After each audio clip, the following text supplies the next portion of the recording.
سلجوقی حکمران الیپ ارسلان نے 1063 سے 1072 تک حکومت کی۔ وہ انتہائی زیرک اور بہادر سلطان تھا۔ اس سلجوقی سلطنت کو ہرات اور ماورا نہر سے لے کر مکہ اور مدینہ کو بھی اپنی کمروں میں شامل کر لیا تھا۔ اسلام کی بڑی جنگوں میں ایک عظیم جنگ تھی جو خلات کے قریب الیپ ارسلان نے کیسر روم کے ساتھ لڑی۔ گھمسان کی جنگ ہوئی، رومی فوج درہم برہم ہو گئی۔ کیسر نے اپنی سی پوری کوشش کی لیکن وہ اپنی بکھری ہوئی فوج کو منظم کرنے میں کامیاب نہ ہو سکا۔ اس نے انتہائی وفادار سپاہی بھی اس کے ساتھ چھوڑ گئے یا مجاہدین کی تلواروں سے گھائل ہو کر گر پڑے۔ خود کیسر کو بھی زخم آئے اور اس کا گھوڑا بھی مارا گیا تو وہ میدان چھوڑ کر بھاگنے لگا۔ اس موقع پر ایک غلام نے کمند پھینکی اور کیسر کو گرفتار کر لیا اور لا کر اسلامی لشکر کے حوالے کر دیا۔ دلچسپ بات یہ ہے کہ خود اس غلام کو علم نہ تھا کہ اس نے کسے گرفتار کیا ہے۔ کیسر کو جب اسلامی لشکر کے سپاہیوں نے قید کیا تو اسے کس نے نہیں پہچانا، اسے دوسرے عام قیدیوں کے ساتھ بند کر دیا گیا تھا۔ صبح ہونے پر الیپ ارسلان کے سامنے تمام قیدیوں کو پیش کیا گیا۔ اس موقع پر ان سلجوقی سفیروں نے جو رومی دربار میں جا چکے تھے کیسر کو پہچان لیا۔ جنگی قیدیوں میں رومی جنرل بھی شامل تھا۔ اس نے بڑھ کر کیسر کی قدم بوسی کی۔ اس طرح یہ راز فاش ہو گیا۔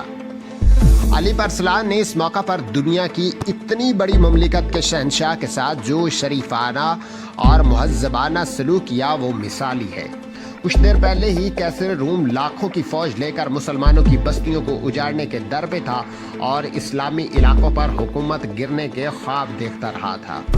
اس کیسر نے الیپ ارسلان کی طرف سے جنگ نہ کرنے کی پیشکش کی اور اس کو ٹھکرا دیا گیا۔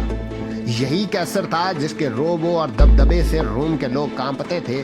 آج وہی کیسر ذلیل و رسوا ہو کر عالم میں سر جھکائے اسلامی حکومت کے سربراہ کے سامنے کھڑا ہے۔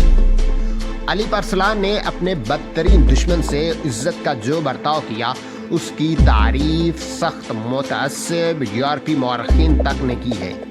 الیپ ارسلان اپنی نشست سے اٹھا، چند قدم آگے بڑھا، اس نے کیسر سے مصافحہ کیا، اسے عزت سے اپنے پاس بٹھایا اور یقین دلایا کہ اس کا احترام کیا جائے گا۔ 7 دن تک فتح کا جشن منایا گیا۔ اس دوران میں الیپ ارسلان کی ہدایت پر کیسر اور اس کی فوج کے کئی جرنیلوں کو ایک شاندار خیمے میں ٹھہرایا گیا۔ وہ روز 2 وقت کیسر کے پاس آتا اور اسے اپنے ساتھ کھانا کھلاتا تو 8ویں دن الیپ ارسلان نے کیسر سے گفتگو کرتے ہوئے پوچھا، آپ اب مجھ سے کس سلوک کی توقع کرتے ہیں؟ کیسر نے کہا، آپ ظالم ہیں تو مجھے قتل کر دیں گے، متکبر ہیں تو پوری اسلامی مملکت میں میری تشہیر کریں گے یا عمر بھر کے لیے زندان میں ڈال دیں گے، اور بعید امکان اس کا ہے کہ تاوان لے کر معاف کر دیں گے۔ الیپ ارسلان کے چہرے پر مسکراہٹ کھلنے لگی۔ اس نے پوچھا، اگر آپ کو اس جنگ میں فتح حاصل ہوتی اور میں اس حالت میں آپ کے پاس قیدی بن کر آتا تو آپ میرے ساتھ کیا سلوک کرتے؟ کیسر نے بے ساختہ کہا، بدترین سلوک جو میرے بس میں ہوتا۔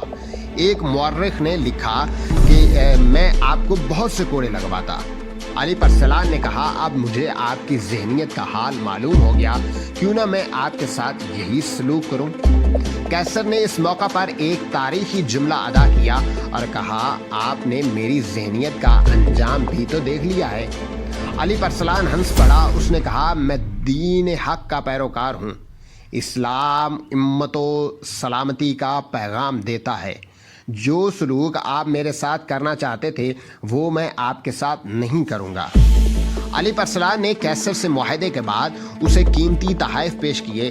کیسر اس سلوک سے اس قدر متاثر ہوا کہ اس نے رخصت ہوتے وقت بغداد کی طرف سر جھکا کر 3 سلام کیے، گویا وہ خلافت بغداد کی اطاعت کا اظہار کر رہا ہو۔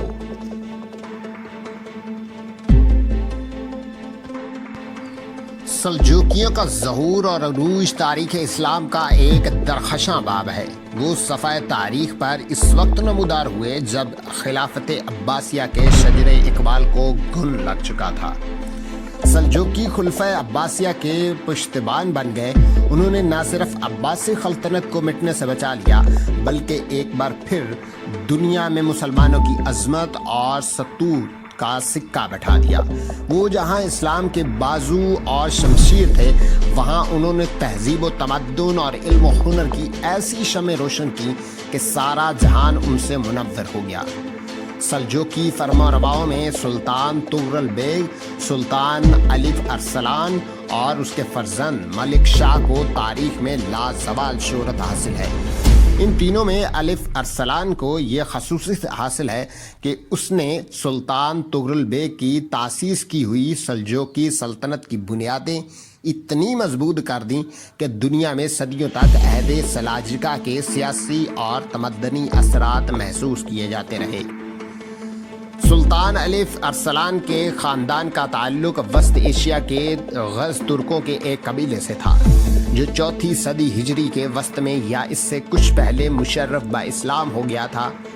قبول اسلام سے قبل وسط ایشیا کے ترک قبائل عام طور پر خانہ بدوشوں کی زندگی بسر کرتے تھے۔ قرن اول اور قرن دوم کے مسلمانوں کی عالمگیر فتوحات کے زمانے میں اسلامی مقبوضات کی سرحدیں ترکوں کی بود و باش کے علاقوں میں جا ملی۔ چنانچہ مسلمان تاجروں سے ان لوگوں کا اکثر میل جول رہنے لگا۔ انہی کے زیر اثر ترکوں میں آہستہ آہستہ اسلام پھیلنا شروع ہو گیا اور وہ تہذیب کے سانچے میں ڈھلنے لگے۔ ترکوں کا جو قبیلہ اسلام قبول کرتا وہ اسلامی سلطنت کی سرحدوں پر بس جاتا اور ان لوگوں کو عام طور پر ترکمان کہا جاتا تھا۔